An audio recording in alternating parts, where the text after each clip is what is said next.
প্রথমেই সবাইকে শুভেচ্ছা জানাই। সেবায়নের এই অনুষ্ঠানে সবাই এখানে সম্মিলিত হয়েছেন।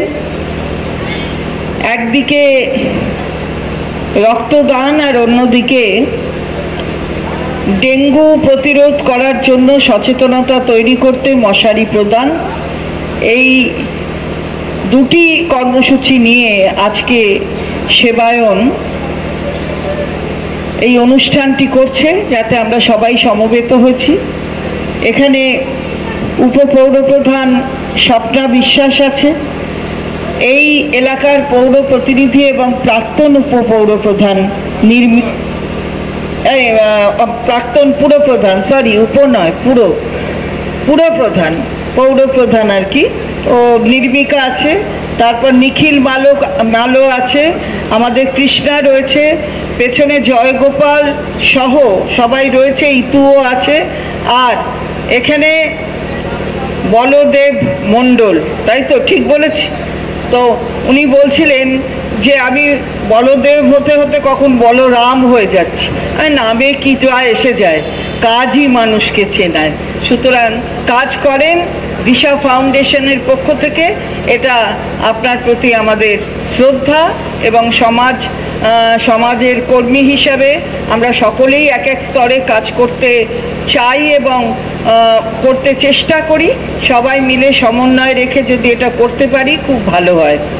আজকে যে এই রক্তদান, নির্মিকা বলছিল যে এই ঠান্ডা গাড়ি, অর্থাৎ আমাদের এই মোবাইল ভ্যান, আগে কিন্তু পশ্চিম বাংলায় মাত্র একটা ছিল, আর সেটা অনেক বড়।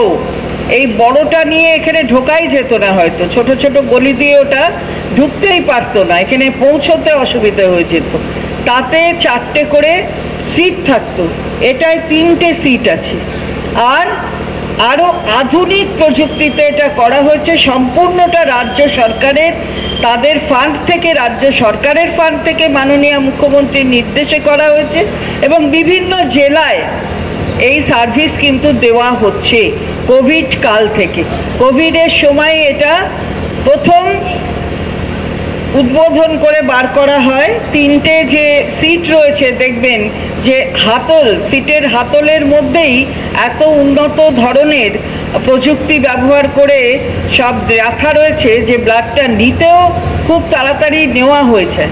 তো এইখানে দাঁড়িয়ে আমার মনে আছে প্রথম যখন এই যে রঙের বিচার কিন্তু রাজনৈতিক রঙের বিচারও মুখ্যমন্ত্রী করেন না। এই প্রথম যখন এই গাড়িগুলো বেরোলো, তার ফার্স্ট ইনগ্রেশন, অর্থাৎ প্রথম যে গেল, সেটা সুজন চক্রবর্তীর একটা ক্লাবে গেছে কি, এবং আমি গিয়েছিলাম সেখানে, মুখ্যমন্ত্রী আমায় পাঠিয়েছিলেন। অর্থাৎ রং হয় না, রাজনীতিরও রং হয় না, আর কোনো সম্প্রদায়েরও রং হয় না। দেখবেন যখন ওরা লিস্ট করছে রক্তদাতার, তখন কিন্তু নাম লিখছে, কিন্তু তারপরে যখন রক্তের কিটটা থাকে, সেই কিটে কিন্তু আর কিছু থাকে না, খালি নাম থাকে না, খালি সেখানে গ্রুপটা থাকে, যাতে গ্রুপ ম্যাচ করে সেটাকে দেওয়া যায়।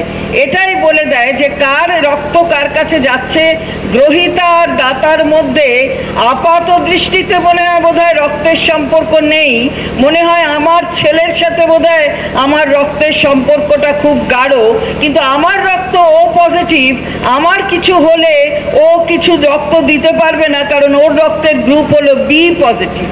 রক্তের সম্পর্ক কিন্তু এইটাই আসলে, সেটা কিন্তু আমরা নিজেরা যাতে অনুধাবন করতে পারি, সচেতন হই, সেই লক্ষ্যে আমাদের সামাজিক রাস্তাটাকে প্রশস্ত করতে হবে, কোনো সাম্প্রদায়িকতার নিরিখে যাতে এই ভাবনাগুলো থেকে আমরা বিরত থাকি, এইগুলো ভাবার থেকে, এটা নিজেদের সচেতন করতে হবে। তাই আমি ধন্যবাদ জানাই সেবায়নকে যে তারা এই গ্রীষ্মকালে রক্তদানের ব্যবস্থা করেছে। এটা সঠিক যে গ্রীষ্মে একটু ক্যাম্প কম হওয়ার প্রবণতা থাকে, কিন্তু বাংলায় না, বাংলায় কিন্তু আমাদের কখনো রক্তের অভাব ঘটেনি, কারণ এই সচেতন মানুষের পরিবার, সেই সচেতন মানুষের পরিবার নিয়েই বাংলা তৈরি হয়েছে, এবং বাংলায় এই সচেতনতা সকলের রয়েছে যে তারা রক্ত দিয়ে সমাজ সেবায় নিজেদের লিপ্ত রাখবে। অসহায় মানুষ, যারা অসুস্থ মানুষ, তাদের পাশে রক্তের এই যে দান, আমরা বারবার ওটা বলি যে কবির ভাষায় এটা কিন্তু আসলে দান নয়, তোমারে যা দিয়েছি সে তোমারই দান, গ্রহণ করেছো যত, ঋণী তত করেছো আমায়। এই মানসিকতা নিয়ে কিন্তু রক্তদাতারা রক্ত দেন, তারা কিন্তু বিনিময়ে কিছু চান না, তাদের কোনো এখন গিফট দেয়া হয় না রক্ত দেওয়ার বদলে, তারা নিজেরাই আসেন। তাহলে এই যে নিজেরা এসে একটা ভলেন্টারিলি রক্ত দেওয়া, এটা সমাজকে সমৃদ্ধ করে, এবং মাননীয় মুখ্যমন্ত্রী সেই দিকে তাকিয়েই এই এক একটা আমাদের এই বাসের নির্দেশ দিয়েছিলেন, যা সারা রাজ্যে বিভিন্ন জেলায় তাদের সার্ভিস দিচ্ছে। আমাদের যে ডাক্তারবাবুরা আর যারা টেকনিশিয়ান আছে, আজকে কিন্তু রবিবার, মনে রাখতে হবে, অনেকে হয়তো মাংস ভাত খেয়ে ঘুমিয়ে পড়ে তারপরে উঠবেন, কিন্তু ওরা করেনি তা, ওরা কিন্তু করে যাচ্ছে, এই কাজটা করে যাচ্ছে। অর্থাৎ মানব সেবায় সবাই একসঙ্গে কাজ করছে, এটা বড় কথা। আর ডেঙ্গু প্রতিরোধের বিভিন্ন পদক্ষেপ পুরসভা রাজ্য সরকারের নির্দেশ অনুযায়ী নিয়ে থাকে, পুরো দপ্তরের নির্দেশ অনুযায়ী নিয়ে থাকে, সেটা তো নিচ্ছেই তারা। নবব্যারাকপুর পুরসভাও সেটা নিচ্ছে। তার সাথে সাথে এই যে মশারি প্রদান করে আরও সচেতনতা তৈরি করা, এটা কিন্তু আসলে বিরাট একটা ব্যাপার তা না, সচেতনতা তৈরি করা যে আমাকে মশা থেকে বাঁচতে হবে। কারণ আমাদের দেশ ট্রপিক্যাল কান্ট্রি, এই ট্রপিক্যাল কান্ট্রিতে মশা থাকবে এ বলে ওরকম করে দূর করা সম্পূর্ণ তো যায় না।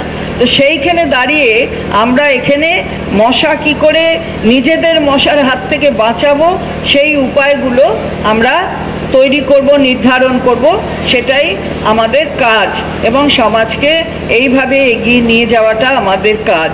সাথে সাথে একান্নবর্তীর কথা অনেকে বলেছেন। আমার একান্নবর্তী 2008 সালে আমরা তৈরি করেছিলাম। প্রথম একান্নবর্তী তো আমার বাড়ির যারা আমার যা, শাশুড়ি, খুড়শাশুড়ি, তাদের নিয়ে আমাদের একান্নবর্তী তৈরি হয়েছিল, আমার বোন, আমার বেয়ান, সবাইকে নিয়ে। কিন্তু এখন একান্নবর্তীর কিন্তু অনেক বিস্তৃতি হয়েছে, এবং আরও অনেকে এর সঙ্গে যুক্ত হয়েছেন। একটা অনেকগুলো স্কিম চলে, আমি সেগুলো ব্যাখ্যা করতে চাই না। একটা জননী নামে স্কিম চলে আমাদের, সেই জননী কিন্তু হাসপাতালে, আমার এই এলাকায় যে 4টি হাসপাতাল আছে, অর্থাৎ এখানে নবব্যারাকপুরের একটা পৌর হাসপাতাল, আবার একটা আমাদের যেটা উত্তর দমদমের পৌর হাসপাতাল, এবং 3টে হাসপাতাল, আর একটা নিমতা যেটা আরবান হেলথ কেয়ার, যেখানে বাচ্চা হয় ডেলিভারি, সেই ডেলিভারিতে আমাদের মাকে 6 মাস ধরে কিন্তু নিউট্রিশনাল যে প্যাক, সেই প্যাক কিন্তু দেওয়া হয়। অর্থাৎ একটা মা প্রসব করবার পরে তার কাছে 6 মাস অবধি তার পুষ্টিকর খাবার যেটা দেওয়া, নিউট্রেলা থেকে শুরু করে যা, সেটা কিন্তু হাসপাতাল থেকে শুরু হয় দেওয়া, তারপরে গিয়ে সেটা এলাকায় আমাদের যারা লোকজন আছে এখানে তারা দেন। এটা 3 বছর প্রায় সম্পূর্ণ হতে চলেছে। এটা একান্নবর্তী এই আমার বিধানসভা কেন্দ্রে করে জননী নামক একটি প্রকল্পের মধ্য দিয়ে। আমরা চাই মায়েরা আরও বেশি বাঁচুক, কারণ মা সুস্থ থাকতে হবে, মাকে সুস্থ থাকতে হবে। মার যখন প্রথম সন্তান হয় তখন, কিংবা যখনই সন্তান হোক না কেন, সন্তানকে কি করে ভালো রাখবে তার দিকে বেশি মনোনিবেশ করে, নিজের শরীরের কথা ভুলে যায়। কারণ তার যে হিউম্যান মিল্ক, সেই মিল্কটা যদি না হয়, অর্থাৎ ব্রেস্ট ফিডিং না হলে কিন্তু বাচ্চা ভালো, মানে বেশি শক্তিশালী একটা ভালো বাচ্চা সেটা তৈরি হবে না স্বাস্থ্যের দিক দিয়ে। সুতরাং তার ব্রেস্ট ফিডিংয়ের অত্যন্ত দরকার। আর ব্রেস্ট মিল্কের যদি প্রয়োজন মানে সত্যি করে তাকে থাকতে হয় সেই মায়ের শরীরে, তাহলে তার নিউট্রিশনাল এই ফুডগুলোর দরকার হয়। সেই কথা ভেবে আমরা মায়েদের স্বাস্থ্যের কথা ভেবে এই জননী প্রকল্প চালু করেছি, যেটা এখানে 3টে হাসপাতালে আমার এখানে চলছে। তাছাড়া তো আপনারা জানেন যে ডায়ালিসিস সেন্টার সেটা আমাদের চলছে। পুরনো যেটা উত্তর দমদম পৌরসভার যেটা মানে পৌরসভা ছিল, সেই কলা বাগানে সেখানে একটা সম্পূর্ণ বিনা খরচায় ডায়ালিসিস চলছে। এটা একান্নবর্তীর নয়, এমনি সম্পূর্ণ বিনা পয়সায় সরকারি একটা ডায়ালিসিস, যেটাকে আমরা আবার কানেক্ট করে দিয়েছি সাগর দত্তর সেকেন্ড ক্যাম্পাস হিসাবে। 1 টাকা দিতে হয় না। আর সেটা খালি 110 দমদম উত্তরের মধ্যে সীমাবদ্ধ।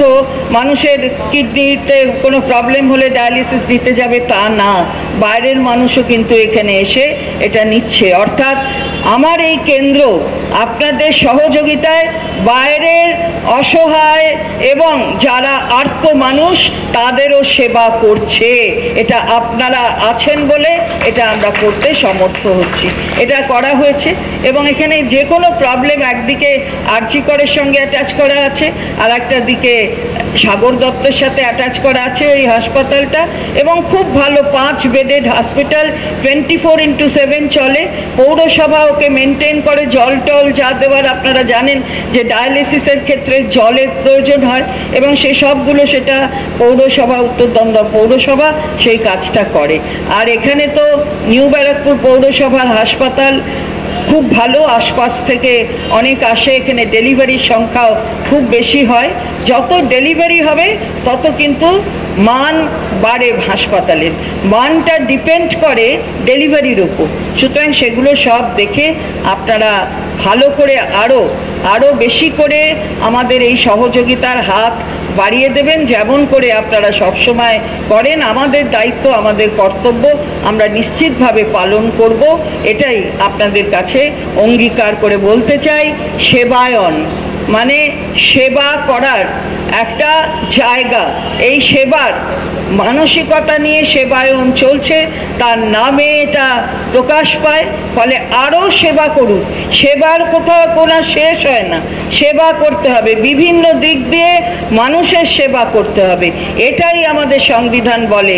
আমার সংবিধানে একা কেউ রাজা হয় না, আমরা সবাই রাজা আমাদের এই রাজার রাজত্বে, আমরা প্রজারাই রাজা।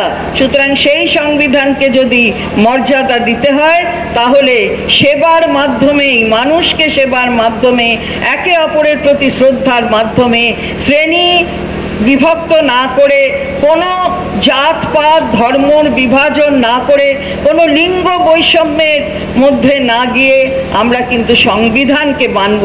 মনে রাখতে হবে 75 বছর পেরিয়ে গেছে সংবিধানের, আর আমরা তাই বলি যে আমি নাগরিক, আমার অমুক অধিকার আছে, আমার তমুক অধিকার আছে। সেটা কে দিয়েছে? কেন আমরা বলতে পারি? সংবিধান দিয়েছে বলে। সেই সংবিধানের মর্যাদা যাতে অক্ষুণ্ণ থাকে সেটা আমরা আমাদের দেখতে হবে। এটাই সকলে মিলে করব। নিজেকেও সচেতন রাখছি। সবাইকে অনেক অনেক শ্রদ্ধা, ভালোবাসা, ছোটদের অনেক স্নেহ। ভালো থাকুন, সুস্থ থাকুন।